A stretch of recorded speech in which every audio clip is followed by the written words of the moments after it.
Chapter 4. It was all very great and good. When Edward heard that she was going to stay, he almost bounced with joy, which was a weird thing for Catherine, Dorothy, and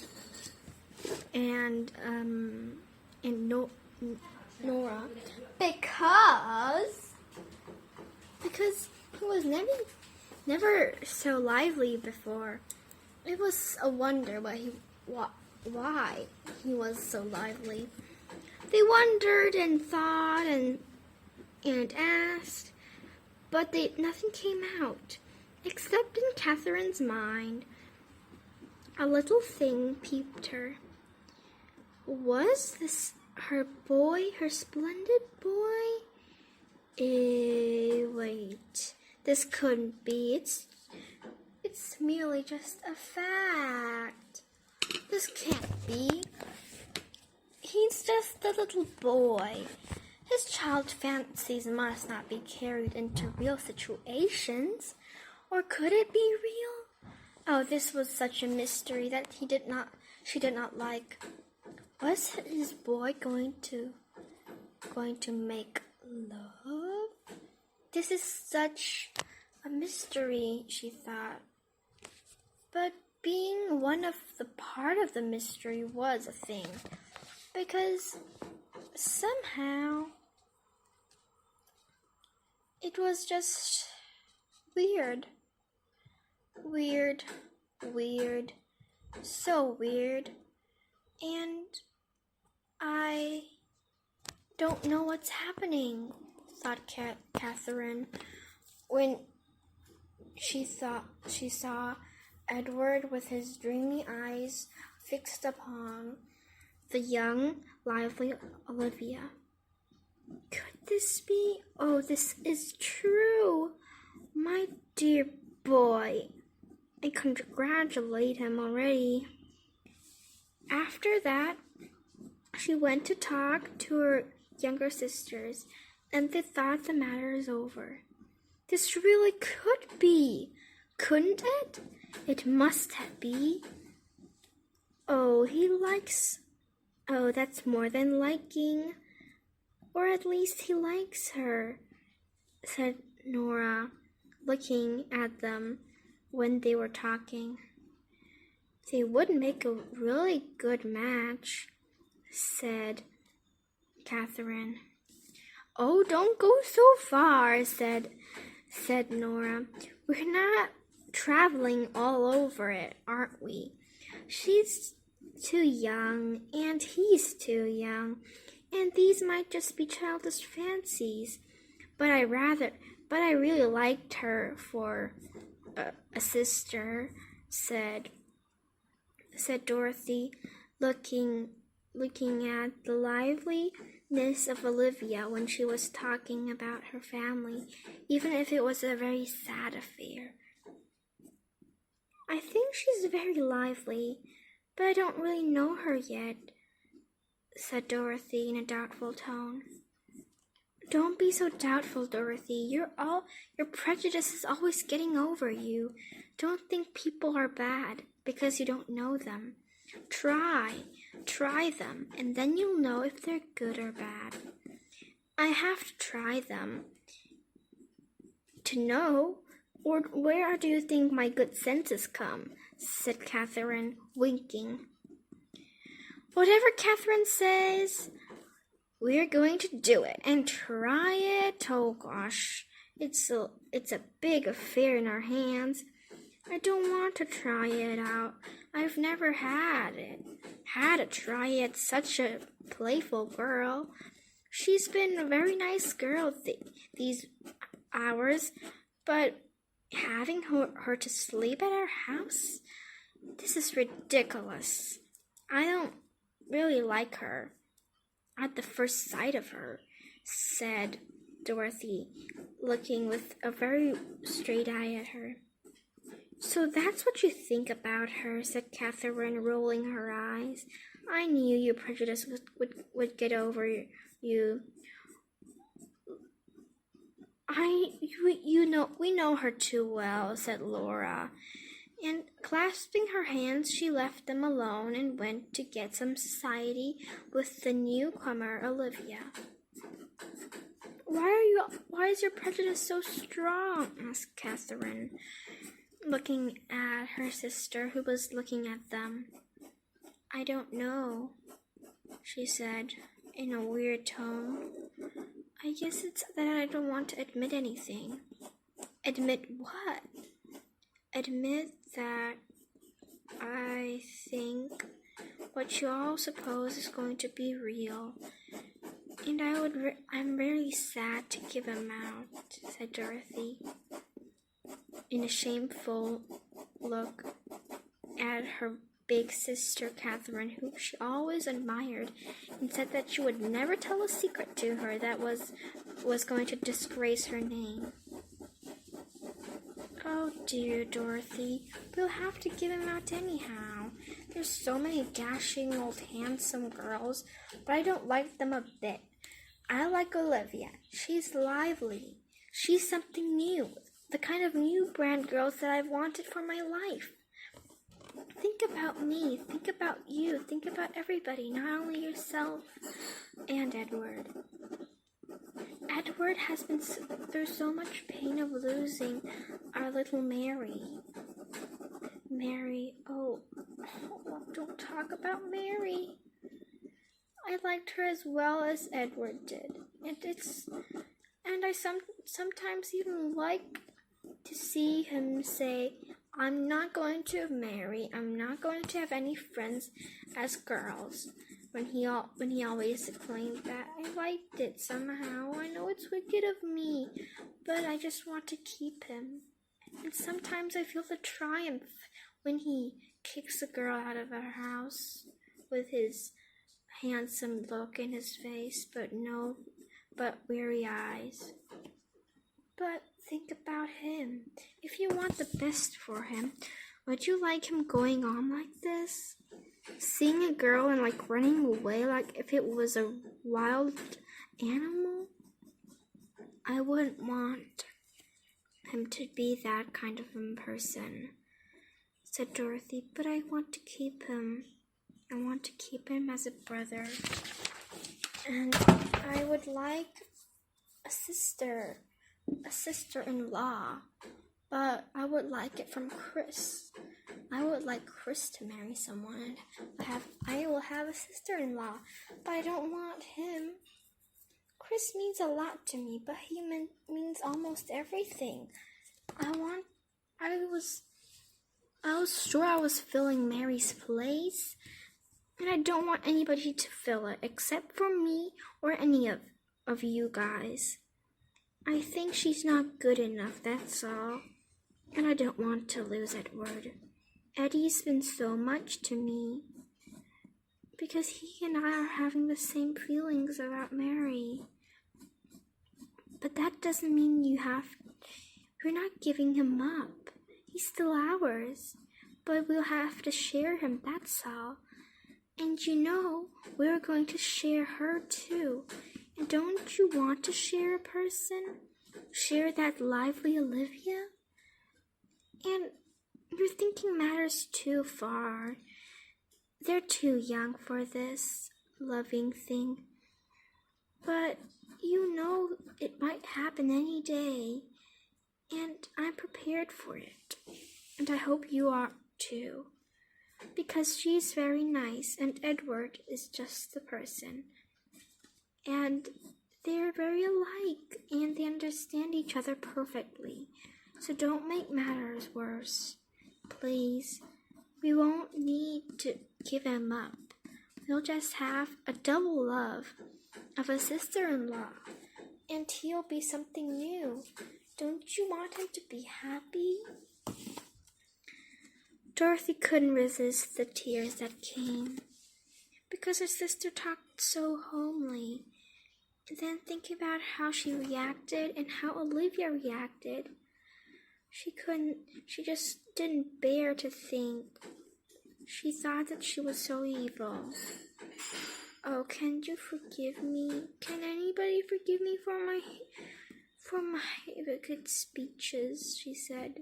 I shouldn't have talked them. I shouldn't have thought them.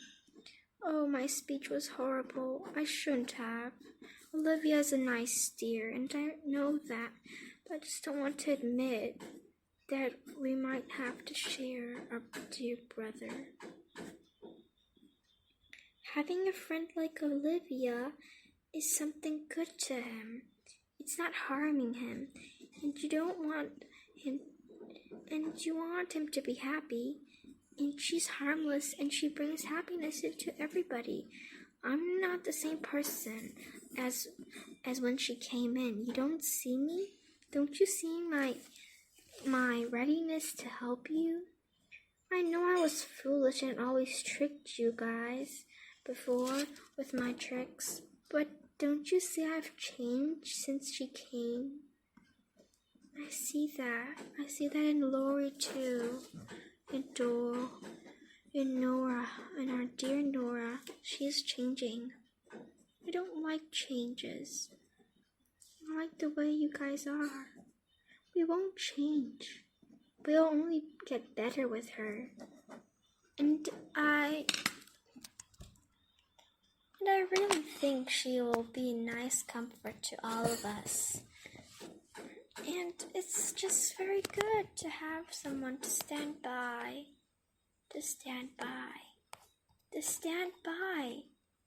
We'll have everything possibly together. We'll have the shares of amounts and things. It's not that we have to give them up. It's just sharing. And you don't mind sharing, do you? And you have to give so that you can receive. With these words, she fully made the proud, prejudiced, feigning kind little girl, Dorothy, like Olivia at once. I'm ready to be kind and ready to share every moment it comes, she said in a dreamy tone, looking at the pair. Oh, come on, they're just 14 and 15. You're thinking too large a matter, she said. Oh dear, she's 14 and he's going to be so old soon, just in 1 week. Think about it. Should we invite her too? Oh, of course we should. Eddie would love to invite her. And so they went out to meet Eddie, Nora, and the newcomer, Olivia. It's all very great, Olivia thought when she was cuddling herself in a bed next to Catherine. I think it's all so well going, she thought. But when people think about those things, things are about to get worse and bad. But at that time, she did not know that an acquaintance with Edward, a friend called Edward, might harm anybody. It wouldn't harm if Edward hadn't known a secret that was hidden from her. And the secret will be large and unforbidding. But it isn't Eddie's fault. He doesn't know that he shouldn't have told. But that's all about the other chapters that will to come. Now we should just tell about the night, how she spent it and laughed with Catherine all night long. And she had a wonderful sleep. It was all very well. She slept so tight, so that on the next morning when she woke up, she felt so happy. She no longer felt a bit weary of the day that was going to come before her, because she had to face the people in town saying like this. Oh, did you know Olivia Crawford, whom the Smiths have adopted, is acquainted with the Moores? Think about it, the Moores! It must be such a disgrace to the Moores. I mean, we don't want her to hear it. Oh, she's a quiet girl, but I think of her okay. But I don't like the Smiths at all. And look at her uncle Tom. He stole out from the bank, and Dad is robbing. And she's still going to the Moores. I think the Moores ought to have more sense. The Moores have that sense, but could you stop a little homely girl whose uncle has been a robber coming to your house and begging to go inside, and you're saying no? You of course can't say no, but still, she is homely enough to make me call her homely, because you know I'm not the person who's always call people homely. The people would always say. Olivia didn't even need to think what they would say. It just came into her mind because they always would. They never talked really kindly of her. Except for once, an old maid said, I think her real nice, dear. Once I went to the grocery and she came home with me and took my basket. Do you believe it or not? It was Olivia. Think of that, nice dear. I like her as well as she were anybody, but I don't like the Smiths at all. But she isn't one. She is just some homely little girl, and that I don't blame her for not going to some society things, because that old crank is a crank, and I can tell that. He robbed, but I know he meant well for Olivia. If it was for Olivia, I would forgive him. The old lady would say. It was Miss Candidate. She was an old lady who had a few children that were already by work, but never visited her. She was pretty rich and respectable, but she had nobody to care for her. Even her friends said she was an old nag. But Olivia often went to see her, and she was like a daughter to her, and she liked Olivia a lot, because she was the only one who knew her liveliness, except for the Moores. And she would always say, Come here, dear. I like to call you my daughter, but no, you're too great for a daughter of mine. I would like you to know my sons and daughters, but they aren't good enough to see you, darling. Darling, don't be shy. You have to go out to the world and tell everybody how great a person you are. If you don't, nobody will ever know. There ain't no person who's going to tell except for me, but they don't listen to me. They say I'm an old nag, and that might as well be true. But, oh dear, it's all something to start over again. I wish you were a rich girl. Then everybody would care about you, and there would be no loneliness in your life, no a bit. Everything would be fine.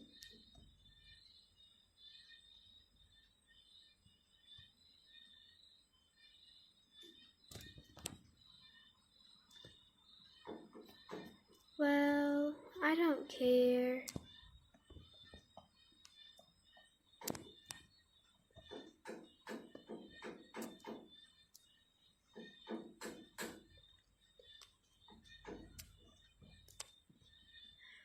Oh my gosh.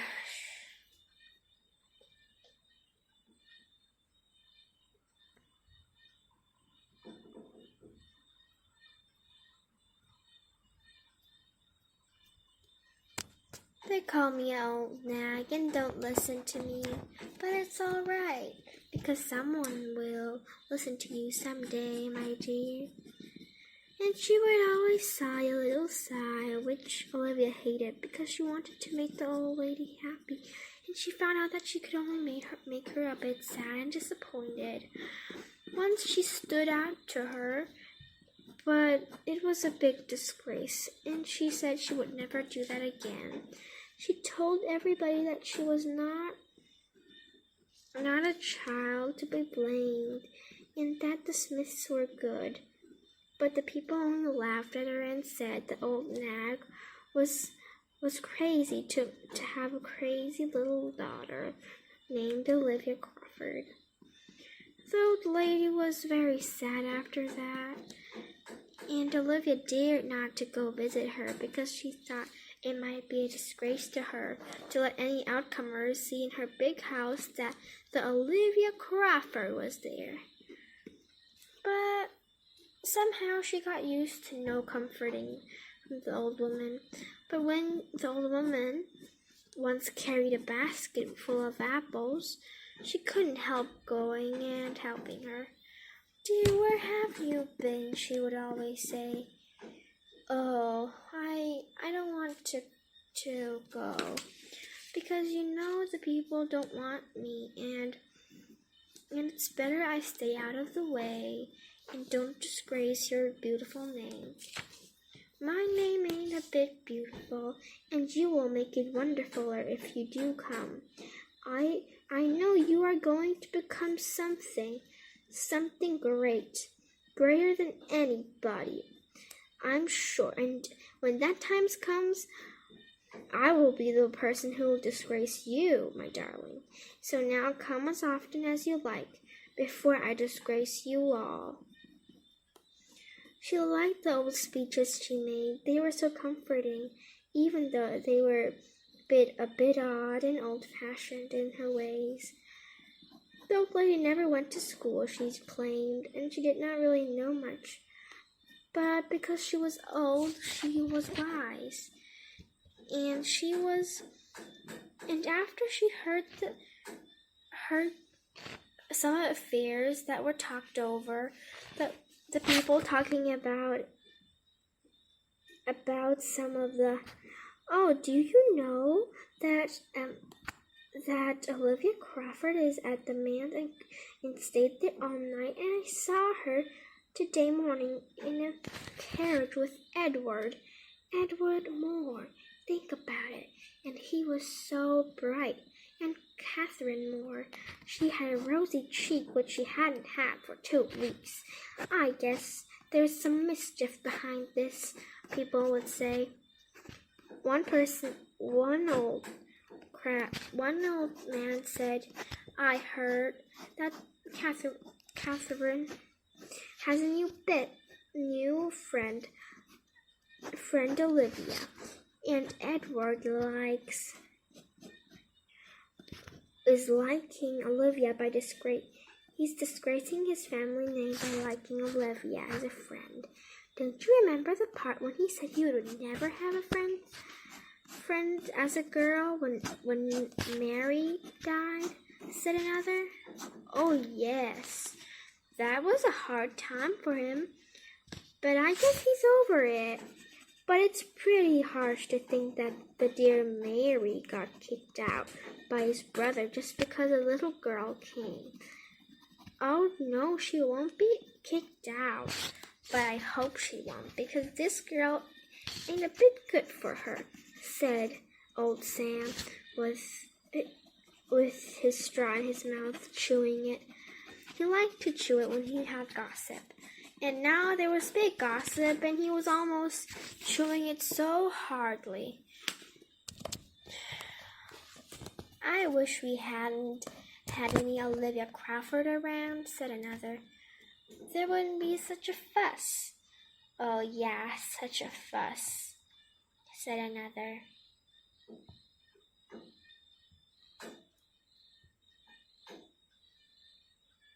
Okay.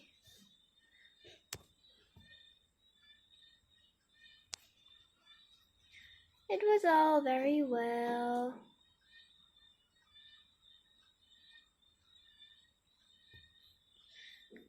Everything was well. She's just a very, very, very nice girl. And she doesn't know much, that's all. Don't blame her for the things.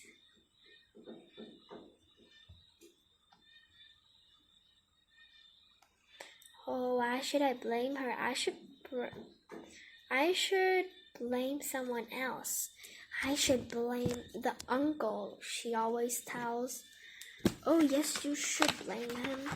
He's always taking her indoors and never lets her out.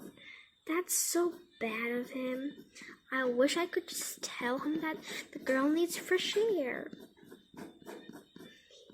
That old guy doesn't know anything. I heard that his father and mother didn't let him to go to school. Their parents must be old nags too, but they came from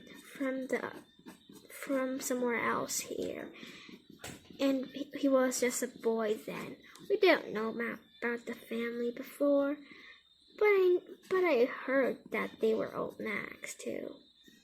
I knew it. Said another.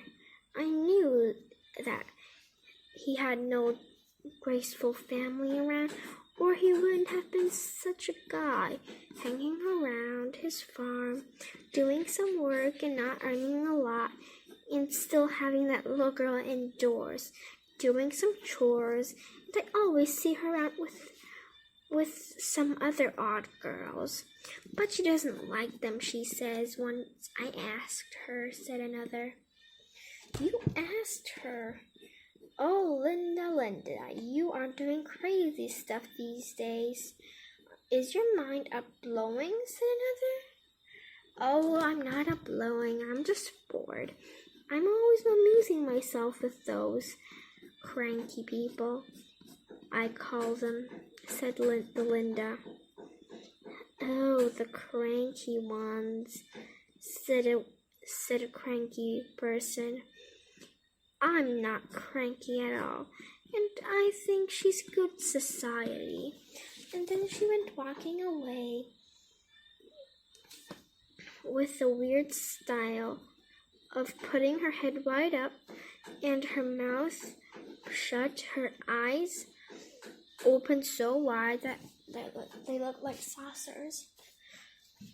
Well, we don't care about her, and if we did, we didn't care much, said another. Just leave her alone there and let her enjoy her old-time-sake life. I guess that old uncle of hers wants her to marry someone rich, and then she'll be famous and popular. But I don't think any rich, dumb person would like her. The dumbest it must be, said another, laughing and chuckling at once. And everybody laughed, and the crowd went away, leaving one person behind. And that person was Edward. Edward had disguised him in a blue scarlet cap that was so flung in his face and so big that nobody knew him. And he had a ragged suit on, which he demanded he wanted from an old. He bought it with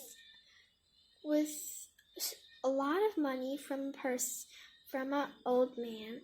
The old man was so obliged because he was so poor he couldn't eat, and getting rid of his clothes that he couldn't even wear, and getting some new ones and getting paid for it was the best thing that had ever happened in his life. So they changed clothes. The old man got some new fresh ones and got enough to eat for 2 weeks, and so he could start his business. And he was always very obliged to him afterwards. But now let's talk about Edward. Edward disguised him in the suit and looked perfectly like a nag, which the people always called called the old man. And the old man was skipping around and trying to find work. And he found it at the bakery. And he could work there for old time's sake, because he was a friend of the baker's. But he had to have some money to make him go somewhere to sleep, and he paid a little to the baker's, and he lived there and had his little business. But let's don't talk about him. He went there and was obliged and everything. But here, Edward was pretty stuck in his costume. But listening to those sentences, he had a quite mischievy look in him, which was very normal for a boy. But he hadn't had that mischievy look for 3 years, because 3 years there wasn't any timid girl to welcome him and to share his ideas. Mary always did, but now that Mary was gone, he didn't want to share them to anyone. But now that Olivia, this new girl who was almost so like Mary, but livelier and better as a friend, because Mary was a sister and wasn't allowed for all secrets and might get cross about him, he thought this was a great opportunity to become friends. And he was one of her friends already, and he was very happy for that. But seeing that so many people disagreed and disapproved of her, he had a splendid idea, which brought a lot of mischief without paying any money for the buying of mischief. That night, he told Catherine his plan and said it would all work out if they did it like that. Catherine thought it was the greatest plan that ever was, and she quickly told the whole family and the servants and the maids and everybody in the house what they were going to do. They were going to set up a thing. The something was a secret. 能给我倒杯水吗，谢谢。And they wanted to make Olivia popular, nice, and loved by everybody in the whole town. So they had to start from her outlookings. She had no good dresses, so Mrs. Moore made her one. A very nice one with laces and purple silk. It all looked perfect on her, they thought. And then she needed a collar. So Alexander, the old servant who didn't laugh at Olivia at the first night, was prepared to give her the old ones, but still looking very new ones, from his great grandmother. He said, "That girl earned it. I know she did. I ain't had no relationships to give it to. I had a nephew, but he married and he went away. I can't give him those to his wife or children, because I don't know where they are. And besides, I know all the people in the whole world won't be better than this Olivia to give. And she will always remember this gift from me, because she doesn't have anything very pretty, and this would be almost her first pretty thing. And she'll be delighted over it, and it doesn't cost me much at all, so it will do us all good